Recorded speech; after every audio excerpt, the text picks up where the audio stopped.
Ayan mga kamaster, dumating na po yung aking gigabit managed switch mga kamaster. Ano, ito po yung kamaster. Maliit lang po kamaster, nasa 4 inches lang. 1, 2, 3, 4. Pero gigabit na siya kamaster. Maganda po ito kamaster. Yan. Binili ko kasi ito mga kamaster kasi importante ito sa akin kasi maglagay ako ng maraming EP. Ayan. Yung setup ng aking piece wifi is bilan. Ayan, master bilan. Pag tawag doon, maglagay tayo ng EP, dalawang wire, dalawang UTP cable. Ito mga kamaster, i-manage natin ito mga kamaster. Ayan, maganda po ito kamaster. Galing sa bindo ninyo kamaster, papunta dito. Tapos ito mga kamaster, mga EP na. Ayan. Ito ang kagandahan kamaster, gigabit pa. Ayan, bilan pa mga kamaster. Hindi katulad ng USB to LAN, yung unmanaged switch. Ang masisira doon palagi yung USB to LAN. Ito kamaster, wala nang USB to LAN, bilan na. Kung anong bilan sa inyong wifi mga kamaster, piece wifi, for example 20, bilan 20, ilagay niyo dito yung bilan 20. Ayan. Tapos yung mga antena mga kamaster, hindi na bilan mga kamaster. Ayan. Puro na EP mga kamaster. Hindi na bilan. Ito ang kaganahan mga kamaster. Ayan. Kaya gusto ko itong binili. Kaya binili ko po ito kasi maganda siya. Ayan.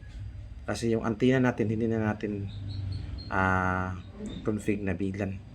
Tapos isang UTP cable lang kamaster papuntang saan area. Ito ang kaganahan kamaster. Kapag meron kayong piece wifi, paramihin po din yung EP. Maganda po ito mga kamaster. Madali lang po yung pag-config ito mga kamaster. Sa next video ko, i-share ko sa inyo kung paano mag-config dito mga kamaster. Madali lang po ito mga kamaster. Ayan. Ito po yung adapter niya kamaster. Pero need tayo ng adapter mga kamaster. Yung white mga kamaster.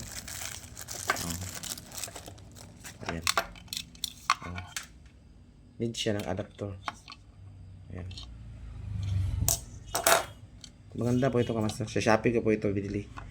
Ayan. Ngayon ko lang ito na-try mga kamaster.